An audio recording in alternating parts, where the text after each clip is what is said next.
ओम नमो भगवते वासुदेवाय नमः।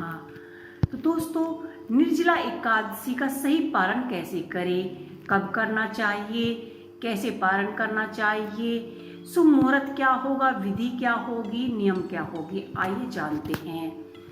निर्जला एकादशी व्रत का पारण साल की सबसे बड़ी एकादशी माना गया है। इस दिन भगवान की पूजा और व्रत रखने से मन चाहे फल की प्राप्ति होती है। आइए आपको बताते हैं निर्जला एकादशी पारण कैसे करें, किस शुभ मुहूर्त में करें। हिंदू धर्म में एकादशी व्रत का विशेष महत्व होता है। जिस प्रकार सोमवार दिन भगवान भोलेनाथ को समर्पित होता है, वैसे ही एकादशी का व्रत भगवान विष्णु को समर्पित माना गया है। इस दिन श्री हरि की पूजा करने से सभी मनोकामनाएं की पूर्ति होती है। एक साल में पूरी 24 एकादशियां आती हैं, जिनमें एक निर्जला एकादशी का व्रत सबसे ज़्यादा महत्वपूर्ण माना जाता है। ऐसा कहा जाता है कि निर्जला एकादशी व्रत करने से सभी 24 एकादशियों का फल प्राप्त होता है। निर्जला एकादशी के व्रत में एक बूंद भी पानी नहीं पिया जाता। इस व्रत को काफ़ी कठिन माना जाता है। व्रत के समय ही निर्जला एकादशी के कठोर नियम भी होते हैं। अगर आप भी निर्जला एकादशी व्रत करने जा रहे हैं तो निर्जला एकादशी व्रत का पारण कैसे और कब करना चाहिए, यह आपको पता होना जरूरी है।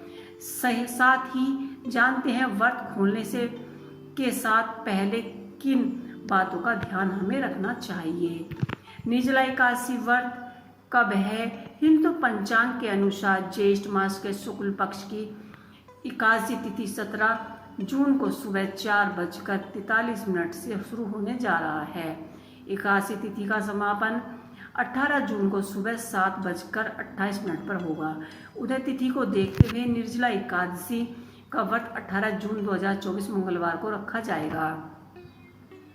जो भी व्यक्ति साल की सभी 24 एकादशियों का उपवास नहीं रख पाया है, वो निर्जला एकादशी का व्रत रखकर उन सभी 24 एकादशियों का फल प्राप्त कर सकता है।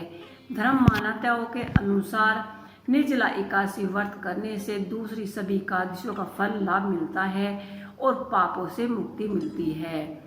निर्जला एकादशी व्रत का पारण। निर्जला एकादशी 2024 पारण का समय 19 जून दिन बुधवार सुबह 5:24 से सुबह 7:28 के बीच किया जाएगा। निर्जला एकादशी का पारण। निर्जला एकादशी का व्रत का पारण पूरे नियमों के साथ किया जाता है। व्रत पारण का दिन सुबह सूर्योदय से पहले उठकर स्नान करके साफ कपड़े पहनकर सूर्य देव को जल दे। द्वादशी तिथि पर व्रत खोलने से पहले व्रती को भगवान विष्णु की पूजा करनी चाहिए। पूजा के दौरान ओम नमो भगवते वासुदेव का मंत्र का जाप करना भी महत्वपूर्ण माना गया है। इसके बाद भगवान विष्णु के सामने हाथ जोड़कर व्रत के दौरान हुई भूल चूक के लिए माफ़ी मांगे। द्वादशी तिथि के दिन सूर्य को जल अर्पित करने और विष्णु जी की पूजा करने के बाद ही व्रत खोल सकते हैं। द्वादशी वाले दिन व्रत खोलने के बाद भोजन में चावल अवश्य होने चाहिए। चंद्र ग्रहण यानी चावल ग्रहण करने के बाद कोई अन्य चीज खाने नहीं चाहिए। इस व्रत का पारण चावल से खोलने से ही होता है।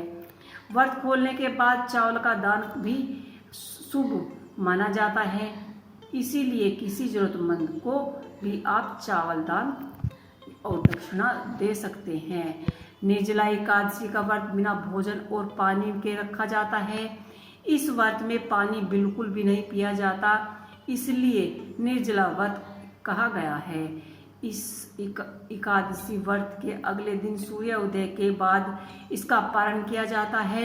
एकादशी व्रत का पारण द्वादशी तिथि समाप्त होने से पहले करना जरूरी होता है। अगर आप द्वादशी तिथि सूर्योदय से पहले समाप्त हो गई तो एकादशी व्रत का पारण सूर्योदय के बाद ही करना चाहिए। द्वादशी तिथि के अंदर पारण न करें उसका आपको पाप के समान होता है। तो ये थी संपूर्ण जानकारी निर्जला एकादशी की कि निर्जला एकादशी का हम पारण कब और कैसे करें। आपको ये हमारा वीडियो कैसा लगा हमें कमेंट बॉक्स में लिख के अवश्य ही बताइएगा। इसी के साथ जय श्री हरि।